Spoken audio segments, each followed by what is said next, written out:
Hi all.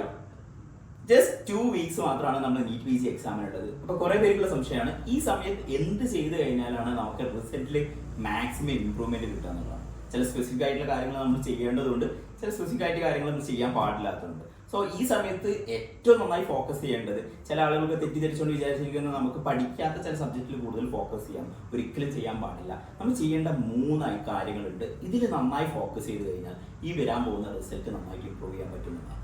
ഒന്നാമത്തെ കാര്യം, questions practice ചെയ്യുന്നതിന് നമ്പേഴ്സ് നന്നായി ഇൻക്രീസ് ചെയ്യുക.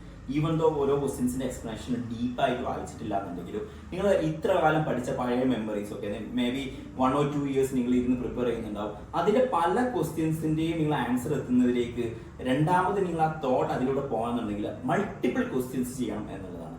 ആൻഡ് സെക്കൻഡ് ഇമ്പോർട്ടൻ്റ് ആയ തിങ്സ്, നിങ്ങൾ വായിച്ചിരിക്കുന്ന ഏരിയ ക്വിക്കായിട്ട് റിവൈസ് ചെയ്യുക. ദാറ്റ് മീൻസ് നിങ്ങൾ ഓൾറെഡി വായിച്ചിരിക്കുന്ന ഏരിയ ഒക്കെ കണ്ടു കഴിഞ്ഞാൽ തീരെ ടച്ച് ഇല്ല എന്ന് നിങ്ങൾക്ക് തോന്നാൻ ചാൻസ് ഉണ്ട്. സോ അതൊക്കെ A to Z എന്നുള്ള രൂപത്തിലേക്ക് തന്നെ വായിക്കുക. സെലക്റ്റീവായ ടോപ്പിക്, ഇപ്പോൾ INSET എയിംസിനൊക്കെ പഠിക്കുന്ന സമയത്ത് നമ്മൾ സെലക്റ്റീവായിട്ട് ഒരു ടോപ്പിക്കിലേക്ക് പോകുന്നു. അപ്പർ GI ബ്ലീഡ്, അല്ലെങ്കിൽ പാരാതൈറോയ്ഡ് ഗ്ലാൻഡ്, അല്ലെങ്കിൽ തൈറോയ്ഡ് ക്യാൻസർ, ഇങ്ങനെ ഓരോ ടോപ്പിക് സെലക്ട് ചെയ്ത് നമ്മൾ പഠിക്കാൻ പോകാറുണ്ട്. അങ്ങനെ അല്ലാണ്ട് തന്നെ ചാപ്റ്ററിന്റെ A to Z തന്നെ റിവൈസ് ചെയ്യുക. ചില ഏരിയ നന്നായി സ്ട്രെസ് ചെയ്യേണ്ടി വരും, ചില ഏരിയ നിങ്ങൾക്ക് അത്ര സ്ട്രെസ് ചെയ്യേണ്ടി വരില്ല. സോ ആ type of rapid revision reading ചെയ്യാന്നുള്ളതാണ് second important thing. And third important thing എന്ന് പറഞ്ഞാൽ ചെയ്യേണ്ട കാര്യമല്ല, ചെയ്യാൻ പാടില്ലാത്ത കാര്യമാണ്. നിങ്ങൾക്ക് ഒരുപാട് സെൽഫ് ഡൗട്ടുകൾ, കൺഫ്യൂഷൻസ് വരും. ഞാനിപ്പോൾ ഇത്ര മാർക്ക് കിട്ടുള്ളൂ, ഫെയിൽ ആകുമോ, അങ്ങനെ കുറേ തോട്ട്സ് വരും. ഇപ്പോൾ റീസെൻ്റ്ലി ഞാൻ സോഷ്യൽ മീഡിയ കാണുമ്പോൾ കണ്ടൊരു വീഡിയോ ആണ്. ഒരാൾ പോകുന്ന സമയത്ത് സൈഡിൽ ഒരു ബസ് പാർക്ക് ചെയ്തിട്ടുണ്ട്. അതിലേക്ക് ഫോക്കസ് ആയപ്പോൾ അയാൾ ബൈക്ക് അങ്ങോട്ട് പോയി അതിലേക്ക് പോയി ഇടിച്ചു. ക്ലിയർലി തന്നെ ഈ ഐസ് സ്കേറ്റിങ്ങിലൊക്കെ നിൽക്കുന്ന ആളോട് കൊടുക്കുന്ന ഇൻസ്ട്രക്ഷൻ ആണ്, ഈ മരത്തിന്റെ ഇടയിലേക്ക് കൂടെ പോകുന്ന സമയത്ത് ആ മരത്തിനെ ഫോക്കസ് ചെയ്യുക, ആ വഴി മാത്രം ഫോക്കസ് ചെയ്യുക. എപ്പോഴാണോ നമ്മൾ ഫോക്കസ് ആ സൈഡിലുള്ള ഒബ്സ്റ്റക്കിൾസിലേക്ക് ഫോക്കസ് ആയത്, നേരെ അവിടെ പോയി ഹിറ്റ് ആവും. സിമിലർലി തന്നെ നീറ്റ് എക്സാമിന്റെ തൊട്ടടുത്ത സമയത്ത് നമ്മൾ ഫെയിലിയർ എന്നുള്ളത് അവിടെ പോസിബിളോ അല്ലെങ്കിൽ നമുക്ക് ത്രെട്ടൻഡ് ആയിട്ട് നിൽക്കുന്ന കാര്യം തന്നെയാണ്. പക്ഷെ അതിലേക്ക് നമ്മൾ ചിന്തിക്കാൻ നിന്ന് കഴിഞ്ഞാൽ ഉറപ്പായിട്ടും അതിൽ പോയി ഹിറ്റ് ചെയ്യാൻ ചാൻസസ് ഉണ്ട്. സോ നിങ്ങൾ എന്ത് ചെയ്യാം, നന്നായിട്ട് എഴുതാവുന്ന പോലെ നല്ല മാർക്ക് ഇമ്പ്രൂവ് ചെയ്യുന്ന കാര്യത്തിലും ഇമ്പ്രൂവ്മെന്റിന്റെ കാര്യത്തിൽ മാത്രം തന്നെ നിങ്ങൾ ഫോക്കസ് ചെയ്തുകൊണ്ടിരിക്കുക എന്നുള്ള. എന്തുകൊണ്ട് അങ്ങനെ പറയുന്നത് വെച്ച് കഴിഞ്ഞാൽ, ഞാനടക്കമുള്ള എല്ലാവർക്കും ഈ സമയത്ത് ഫെയിലിയറിന്റെ തോട്ട്സ് ആണ് കൂടുതൽ വരിക.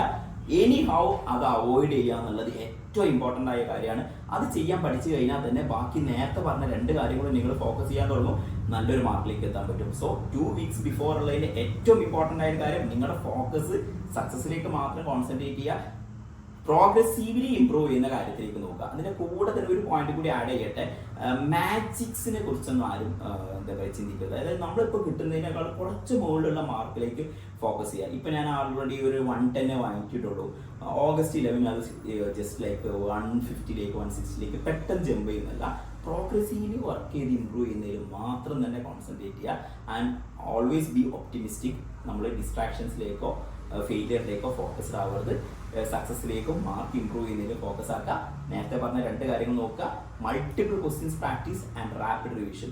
ഇത്രയും കാര്യങ്ങൾ ചെയ്തു കഴിഞ്ഞാൽ August 11 എക്സാം നിങ്ങൾക്ക് അടിപൊളിയായിട്ട് കൊണ്ടുപോകാൻ പറ്റുന്നതാണ്. അപ്പോൾ ഓൾ ദി വെരി ബെസ്റ്റ്.